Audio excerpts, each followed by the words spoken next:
Hello, everyone. Welcome to Glitterati Talks. I am your host, Dr. Sabrina, the model. And my very first guest today is Miles.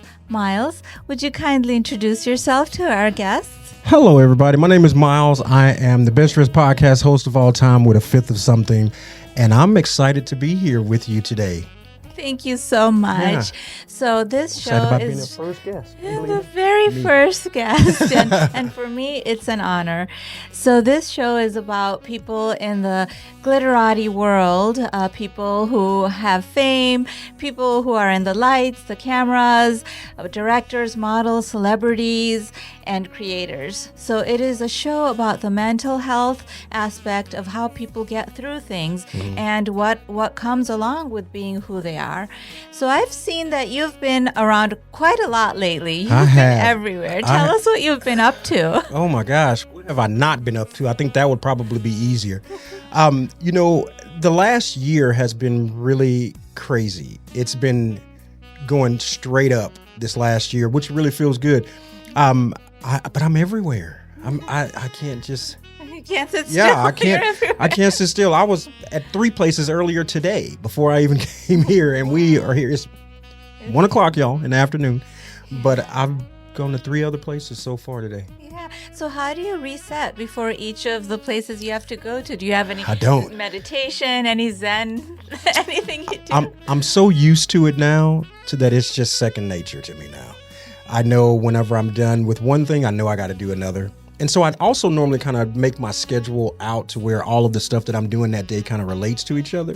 So I am in that same mentality. You know what I mean? So it's not like it's something that I'm going from this to that, and it's a totally different thing. They're normally kind of the same. Okay. Well, I couldn't help but notice how dashing you look. You look amazing. Well, thank you. And earlier you were telling me this is who you are. I do this every day. My father told me that I'm supposed to always be presentable. I'll put it like this. I had a conversation with a guy just the other day, and he said, I am comfortable with walking up to a man in a suit versus me walking up to a man in streetwear. Mm-hmm. So I want to be approachable, because I'm a very approachable person. I'm nice, I'm sweet, and all that good stuff. Mm-hmm. So in a suit, I think I'm all right. You come to life. Yeah. So and I wear a hat every day as well. I love it. Very, very Now, let me tell you why I wear a hat every day, because it's a reason why I do everything. Okay. I wear a hat because, whenever you have like a soda, okay, and you put the top on it, or if you take the top off and you leave it off and you put it in the refrigerator, that soda will go flat. Yes, it does. But if you keep the top on it, it stays fresh. So my lid, this is my lid, and it keeps me fresh. So. It keeps you fresh, and it protects you from the sun. And all the other, all the main stuff. But yeah. So do you feel that as you're dressing up every morning, you're transforming into your role and who you are? Like, does it change you from your pajamas to? Well, I will tell you, my pajamas are just as flashy. I wear silk pajamas, so when I get out of bed, I'm like, I could just wear this today.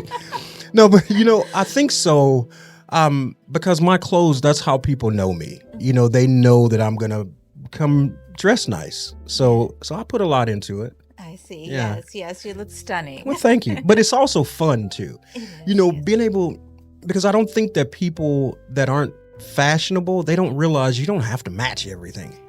Because I'll wear plaids with stripes and checkerboards with pinstripe, I'll do whatever I want to do. And I'll tell people, if you look at the clothes and if it has multiple colors in those clothes, I say, well, if you can match that, would that go? And I'm like, yeah. I say, well, what about that with that? Yeah. Well, then why will all of this not go together? Yeah. And so it does. Yeah. Yeah. Good. So I'll make it work. Yeah. I think there's no limit with fashion. Not at all. I think people should take advantage of fashion and just experiment with different things. I wear my crown when I go out. Yep. And, I feel like a queen. Yeah, because I saw you in your crown at Dallas Fashion Week, and I was like, oh, did you win something? You're like, no, this is just what I wore. Yeah, I treat myself like a queen. And you should. You 100% should. Yes. Yeah. So tell me a little bit more about your journey in this world where you became a host and you are so well known and popular now. What did it take to get there here? It took me dying. Like literally, I died a couple of times a few years back and I had a blood clot in my chest. We talked about it the other day. Mesentery. There we go, because I can never say it right. Yes. But I had a blood clot there, and after that, my whole life changed. I became a totally different person. And then I said, well, I want to be able to journal this in some kind of way, because for some reason I'm still here. I don't know why I'm still here, but for some reason I'm still here. And I wanted to I wanted to write it all down. Yeah. So that's where the podcast came from. I contacted a friend of mine and I said, hey, let's start a podcast and just sit down and talk about nothing. And that's what we do. And it went from me dying. Okay, let me take a step back also. One of the other reasons why I started talking more was because after I got out of the hospital, I was in a coma for a while. After I got out of the hospital, I picked up a stutter. And I still have it now at times, but doing the podcast helps me with my speech because I talk for a living. Even if I wasn't doing this, I would still be out doing other speeches and different things like that because that's what I do. And the podcast helped with that. Making sure I'm paying attention to what I'm saying, slowing down, and this, that, and that. It killed me. When I got out of the hospital, I was extremely sad because I'm like, I can't talk. And it was horrible to me. So I had to figure it out. This helped me. Yeah. So this isn't just a show. It's also medicine for me. Yes. So the title, A Fifth of Something, does that have something to do with that experience? No. A fifth of something came because we can sit down and we can talk to you about anything. So it's not that we know a lot about a few things. We know a little bit about everything. So it's a fifth of something. Okay. We know 20% of everything. Okay. Yeah, so. Now back to the incident that happened. Do you feel that you were sort of like given a second chance at life and that you would do things differently now? Did you reflect upon your life? And I did. And I don't know why I'm still here, though. That's one of the things that bothers me because I'm like, why didn't I die? So why am I still here and still living? And what is my purpose? And if I find what that purpose is after I do it, am I going to die? Because death is like my biggest fear. I am so afraid to die because I don't want to leave everybody. You know what I mean? And so that's just a fear of mine. Yes, it's a sensitive topic, especially for someone who's been so close and who may have just been there, and then now it's a second chance at living life. And so, how would you live life differently now? Well, I live life differently now by helping people a lot. Like I will do whatever I can do to help someone out. I'm just here to help people out and have some fun while I'm doing it. I see. So that idea and that mission sort of took away from who you were, your relationships, your the way you functioned, and it was this goal, and you had to accomplish it. And that was it. I didn't care about anything else. Oh wow. Nothing. Yeah. But now I'm different. I care about everything now. Yeah, I you're love helping. everybody. Come on in, everybody. Let's all have fun. It's our very first show, and it's really an honor. I mean, if it wasn't for you, I'd still be dreaming. Well, you're gonna do this. This is a done deal. Period. And I'm gonna stay on you about it because you got it. Thank you. Yeah. So tell me how you stay so grounded and humble at this day and age, the way things are, and there's so much attention, and I'm sure you're being pulled so many places. How do you stay grounded? I don't stay grounded. I feed off energy. Okay, so whenever I'm around someone that has good energy, I feed off their energy, and then we bounce off of each other. So that's how I live my life, and that works for me. Yeah. So you kind of mirror the other person. Well, not really, No? because I'm not a follower. I'm a leader. Okay. So I can take a situation and turn it to where it fits me. You know what I mean? Because again, like I said, a fifth of something, 20%. So I can take any situation and make it work for me. And it'll still work for the person. It's just that I'm bringing it to something that I can relate to a little more. Yeah, making it valuable, making it authentic, making it real instead of something just artificial, Yeah, that's wonderful. What about you? How do you stay grounded? I'm gonna flip. Let's flip some of these questions around on it. I'm just joking. We don't have to. Well, I'm very much into self-care and detaching. So when How do you detach though? It's an active process. Okay. So let's say I'm involved in something and emotionally I start to feel drained or I feel overwhelmed and I feel it in my body. I feel either I'm shaking inside or I just kind of feel like, I'm sweating or, there's the fight or flight response. If something makes me feel uncomfortable, I recognize it within myself. And then instead of staying in that situation, I remove myself from the situation. Sometimes you have to physically remove yourself. Like, you can just excuse yourself. You can go get a fresh drink of water. You can physically detach from whatever makes you feel overwhelmed or uncomfortable. And many times it's in the mind. So instead of focusing on things that are in my mind, like negativity, I can take myself to a place that I love, like Greece, and kind of just envision that and just put that image in my mind to detach from something that's stressing me out. Well, that's interesting because I have a problem detaching. I'm a clinger, okay? And even in relationships, because when I love hard, and I put my everything into that person, and sometimes it's bad, and it's also kind of hard to detach once that separation happens. You know what I mean? So that's something that I'm trying to work on. Yeah. Because I went through a divorce last year, and it really hurt me. I was extremely in love with this woman, 100%, and that really killed me, and there's not anything I can do about it, but I still have a problem trying to detach and trying to remove myself from it. Like, I even have it, I don't. It's a feeling inside of me that's blocking everything. Like, I don't feel like I can start another relationship because I don't know if I'm ready, and I don't want to hurt someone else by me being hurt still on something that I passed or my past. But it's better than what it was. So when I say that I don't know if I'm ready, then I sit back and I think about it and I say, I am ready. I need that. Because I need someone with me. Yeah. Just in the industry that I'm in now, it's kind of hard to find someone genuine. Everyone wants likes or followers. $1 billion. They want that $1 billion. That's right. I don't have it. I don't have the billion. Right? In situations like this, we have to evaluate our attachment patterns. There's something called an anxious attachment pattern. And what that is sometimes we feel anxiety when we're having to separate from someone because we're so attached to them. Right. And that anxiety just takes over.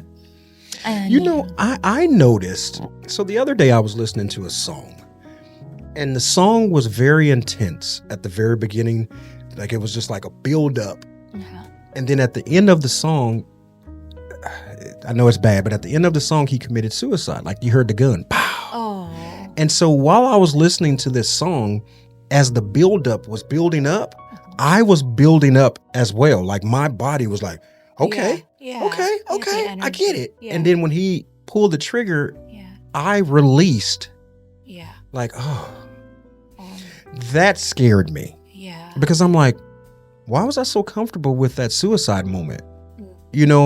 What's going on in my head right now that's allowing me to be comfortable with that?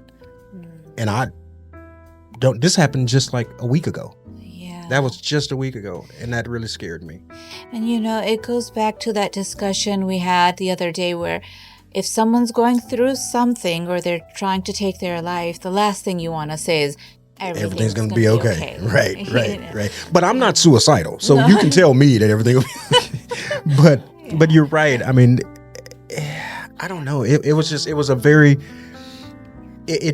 felt weird to me that I was okay with that end solution. Yes.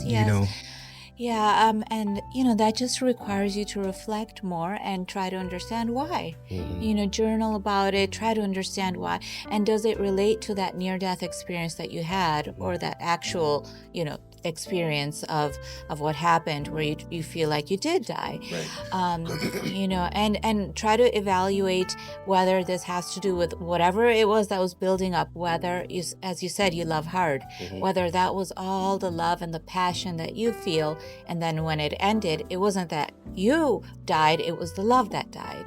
It's that. See, and concept. that scares me so much because, like I said, I love to love people, and I love the feeling of love. But then I got to a point where I'm thinking that I would much rather be liked than loved.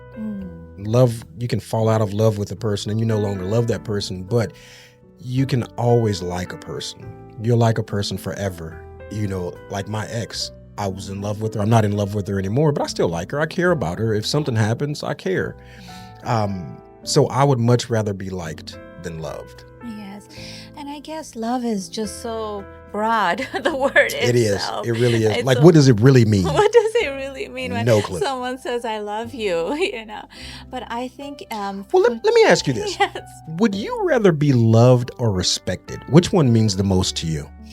I would say, well, it depends on how we define love, because love should be respect, love should Right. be loyalty, Right. love should be all of those things.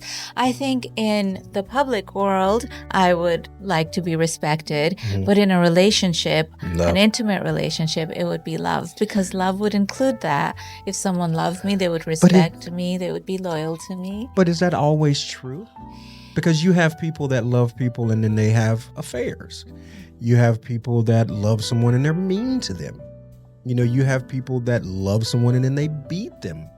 You know, so that love, I heard another story one time, and she said that she would much rather her mate fake it to her. In other words, when you go to your 9-to-5 job in your corporate world, you're there, you're faking it around your boss. Oh yeah, that's great. That's perfect. And then you come home and you release all of that anger that you had for your boss on your mate. So what she said, I would rather you fake it with me. Oh. Just come home and fake it. Oh. Be like how you are at work with your employees, or in the streets with, you know, a stranger that walked by you. Oh, I'm sorry, excuse me. I didn't mean to do that. But I wonder if that's fulfilling for I that don't know. person and the other person. I have no idea. That's just a lie. That whole relationship would be a lie if that was the It case. would be what they say fake love these days, you know. That's what I'm afraid of. Yes. But I think we don't have to be afraid of love, because it'll come. And I'd say don't look for it. They'll find you. Right. It'll come to you. But someone described love to me as just this big warm hug, the kind of hug where you forget about all your problems, you forget about the world. For that moment, you're safe, and that's all you need. And it doesn't have to be the intimate side of, you know, sexual in nature. It has to be that loyalty, the love, the respect, that you're safe and I'm not going anywhere and you're here with me. Yeah. And that moment, I think, is worth waiting for. So going back to what you originally said, would it hurt the person more if they were being lied to? And the answer is yes. Yes. So I wouldn't want to have the fake love. I want a real relationship. Yeah. You know, I want that cuddling up on the sofa watching a movie, or just seeing the person walk in the living room, or watch her get dressed, or what, you know, I love that. You know, those things are just great to me. So I want it, but I'm afraid of it. But I mean, I would say it's like- not worth giving. I mean, don't give up on it. Oh no. Don't get me give wrong. up I'm on not love. I'm not giving up on it. I'm not switching teams, going to the other side looking for it. No. I'm staying right where I am. And I'll get it. Yeah. You know, It takes time, you know, but like you said, you're taking time to yourself now. Right. I think people should do that, Yeah. so that when you go into it, you're the best version of yourself. Right. A lot of times people go in relationships and they're wounded. They're bringing this big bag of trash on their shoulder, and they put it all into the relationship. and they try to have the other person fix whatever pain they're going through from the last relationship. Yeah. And that's something that I don't want to do. No, You know, because like I said, I care about people. Yeah. And so if I'm getting into a relationship with someone, I want to be able to give 100% to that person. And I want that person to give me 100%. Yeah. And I feel that if I go into a relationship and not ready, number one, I'm not going to give you 100%. Yeah. I'm going to give you what I can see over this wall that I have built up. Yeah. So I'm going to give you that much, Yeah. you know, Yeah. and that's not enough. There are tons of women that come up to me every day. I can see why. I was downstairs getting a bite to eat a few minutes ago and someone was trying to hit on me, and I'm just not, Yeah. you know. Well, I would say the biggest lesson would be that whatever that void is inside of you, don't ever look for someone else to fill it. Right. You have to fill that void for yourself. Mm-hmm. You have to love yourself first. If you love yourself fully. But how do you do that? Can you really love yourself completely? Like, do you love yourself 100%? No, I Right. don't. So how do we do that? I think, Or should we not do that? I think we should, but as human beings, we're always going to be looking for things that we can improve on. So I think it's an ongoing process. I think we go through stages in our lives where something might be more meaningful at one stage, or another stage it might be something else. So we have to always continue to do the inner work. Right. But what we don't want is to look for someone else to fill that void, because if we don't love ourselves, we don't have enough to give Right. to someone else. Right. Like I love myself. I love myself a lot. You know what I mean? I really do, but I don't think I love myself 100%. Yeah. You know what I mean? Because I know I'm such a great person. I do believe, and I have no problem with saying that. I'm an amazing person. Yes, you know what I are. mean? And for certain things to happen the way that they happen, just hurts. You know? Yeah, it does. And you can't change who you are. No, If you're no. someone who has a kind heart, you're a kind soul, you have a value system, you have beliefs, you can't change that. Right. We can't go out. I can't change it either. I can't go out and say, I'm this tough cookie and I'm going to take over the planet. It's just Right. not who I am. Right, So right. we have to stay true and authentic to ourselves, But do you need a person in order to be? Because let me take that. Or no, I'm going to leave that there, but I'm going to go to a conversation that I had with someone else the other day. She said that she needs a man. Like, she needs to have a relationship in order for her to be okay. Yeah. Do you feel that way? I feel that in my life as an entire whole, I would love to have someone, Right. Because But you don't need him to function. not for function or finances or Right. bills Right. or going places or vacations. I can do all of those things by myself. By yourself, right?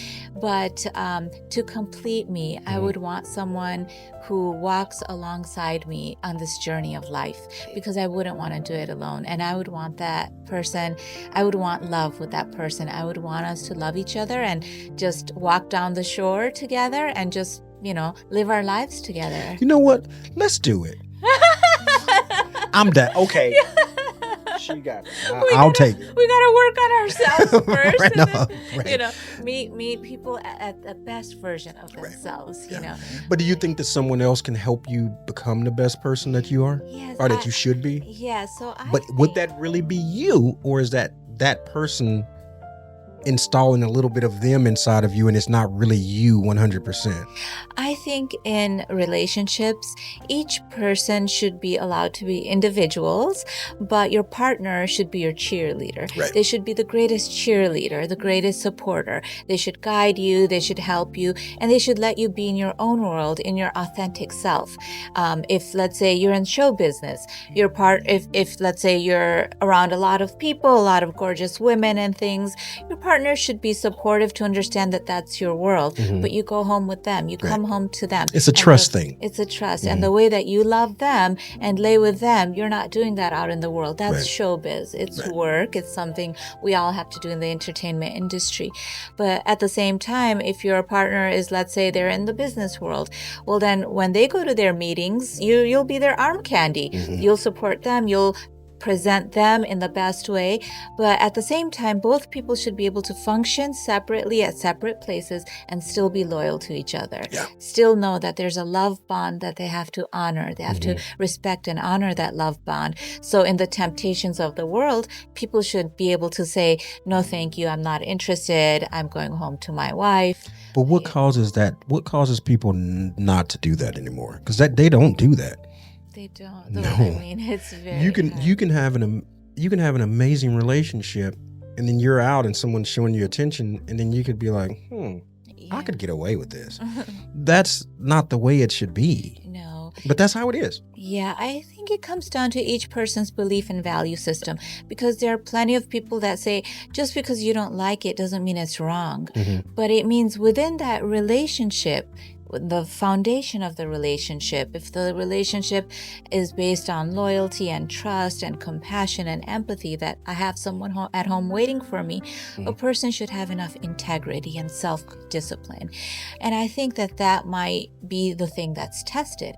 In life, we get tested so many times. We're tested with temptation and doing things, even the youth, with drugs. It's all temptation. Right. But self-control and living your life authentic to yourself and what feels good at the end of the day is worth it, because who wants to have guilt and shame and then destroy their relationship and defy the values of the relationship?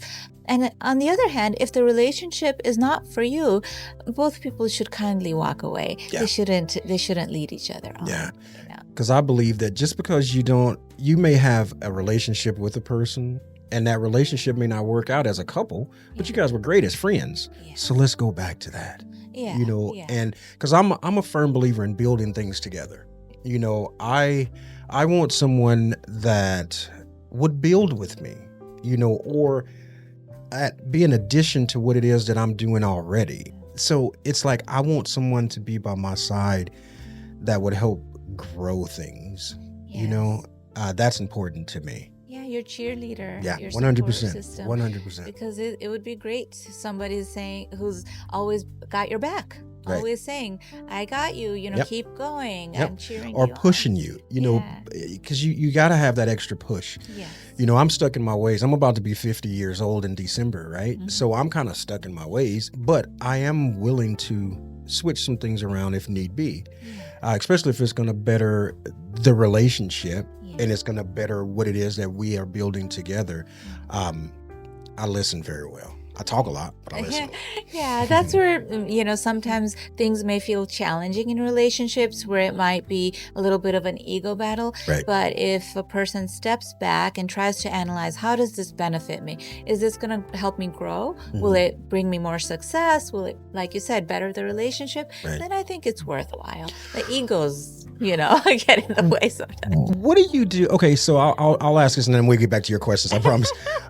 So like I'm not an angry person by any means. Like I never argue. I never raise my voice. I never fuss. Because it's all pointless to me. Everything can be worked out. But in a relationship, whenever people are that way, how do they need to maintain that? Like, how would you recommend someone? And I'm interviewing you. I'm gonna turn this into my show. You see what I'm used to? I'm so used to turning. So you don't have to answer that. Never mind. What you got for me? I don't mind it at all. I think because this is life. I mean, people have to work together, right? And it could be personal relationships or it could be outside relationships, whatever it is. I think the number one thing people should recognize is the ego, because the ego can get in the way of, any conversation. I'd say seek to understand and then be understood. And what that really means is maybe slow down your pace, maybe understand your emotions. If you need to detach for a while, that's fine, but understand and then be understood. Right. Right. And I'd say taking turns, not interrupting. The normal etiquette is worthwhile. Listening is very important. What I've noticed about a couple of people that I'm friends with, they listen to their wives, but they don't pay attention. They don't hear them. They listen to the words they're saying, but they're not hearing what they're saying. So it never works out. Me, I'm the type of person where, because I'm a communicator, again, like I said, I do this for a living. So I need to talk. I need your words. If something is bothering you, I want to know right then. Let's go ahead on and iron out all of the wrinkles right now and get it worked out. I for sure would not allow the sun to set on an argument or on a disagreement or on whatever the case may be. We're going to work this out. Yeah. And I'm a firm believer in that. And I've never had an argument. My ex-wife and I never fought. That's never had an argument. And people said, that's not good. They were like, no, that's not. You guys need to have an argument, have a disagreement on something. And I'm like, we don't. Everything is perfect. But I do think that you need those disagreements You can't agree with me 100% of the time. And I can't agree with you 100% of the time. Now, I do allow people to win battles. Is this battle really worth fighting? No. Yeah. So you got it. You're right. Yeah. You're right. Yeah. So You retreat. I You do. let them, Now I do. Mhm. I didn't before. I still didn't argue, but I would debate with you until you say, okay, you're right. I would do that. But now I don't. I just give up. I'm like, yeah, you won. You can have it. You're right. It's not worth fighting. You're a changed man. I am. I am 100% a way better person than I was. Again, like I said, I was not a bad person. Like I was not walking around beating people up. Yes. I've never had a fight in my life. So, I just wasn't a good person. Maybe you're just a tough cookie, Yeah, maybe. Yeah. Maybe. But we all go through the challenges in our lives. No one goes through life unscathed without bruises. Right. We all go through things. That's but true. as long as it makes us a better person, as long as it's not something that's like catastrophical, Right. I think we can all come out better if we choose to. And it is a choice. Yeah. Self-improvement, inner work, it's all a choice. Mhm. And some people do it. They reflect, they journal, and some people just go through life they don't want to face themselves. But some people will also switch over and then they'll switch back. They'll say, well, I was here long enough, so let me go back to what I was used to. And that's not good. I don't think anyway. I don't think it would be good to go back to your old nasty ways. I don't want to be a teenager and doing all those things again. No, I don't want to go back. No way. Could you imagine if we had to go back? I would not do that. The work it took to get here, I don't want to go back. Right, but you know what? But sometimes I do wish that I could go back because with the knowledge that I have now and being able to grow something, because you can think about the knowledge you have now that you wish you had, I'll even say 15 years ago. Yeah. Just 15 years ago, you could have made a hell of a difference in what you do now compared to what you did 15 years ago. Yeah. But so if you met the youngest version of yourself, the younger version, what are 3 things that you would tell yourself? You know what? Because I like this question, and I wouldn't tell myself anything. I would seriously let my life play out because I've had a great life. I really have, from my childhood up until today. So I don't think I would tell myself anything because if I told myself something different, I probably would have gone down a different path and I wouldn't be where I am today. And I like where I am today. I love that. That's a great answer. Yeah. You are you. Yeah, 100%. I wouldn't change anything about me. That's amazing. Maybe this little fat I got right. We all have that. I want to get rid of this. Yeah. But other than that, I'm good. Okay, that's wonderful. I'm so glad that you're the best version of yourself. Would I'm you trying say to you're be. the best version? I think to date, yes, I am the best version of myself. Yes. And we're allowed to reinvent ourselves many times in our lives. And so 5 years later or a year later, you say, I need to do more inner work. I want to be a better version of me. You're allowed to do that. That's true. I will tell you one question that people ask a lot that I don't like is, what do you see yourself, or where do you see yourself in 5 years? I get that question a lot and I don't like it. And the reason why is because I can't say where I'm going to be in 5 years because of what you just said. I may reinvent myself next year. Yeah. So if I try to set a path or I set a goal for myself, I like to reach those goals. And so I like to make them shorter because, again, I could die. I mean, I was at brunch whenever this happened to me. And then I went home and I'm in the hospital now for 3 months. You know what I mean? So I set short-term goals for myself, sometimes daily goals. I'll say, okay, today I'm going to do this. You got to keep moving. You got to put your hands in as many things as you possibly can. Help out as many people as you possibly can, because even if it's not coming back financially, it's going to come back to you in some kind of way. You know what I mean? Even just the joy, you coming in here and saying, oh, you're making my dream. That made me feel a certain type of way. It's true. I've dreamed of this moment for decades, even as a little girl. Really? That one day I'm going to be holding a mic and talking to someone. And I'm telling you, it is so fun. You literally get to sit here, talk to people, ask them whatever you want. They'll either answer it or they won't. Mm-hmm. you know, or they'll give you some kind of answer, Yeah. but you can go, it's just great. Yeah. I highly recommend this business Yes. or this And industry. I love people. Yeah. You know, I love people. I love stories. Mhm. You know, I love hearing about the things that people go through and then how they overcome things. Right. You know, it makes you a better person. It makes you reflect on yourself, Mhm. you know, in a very good way.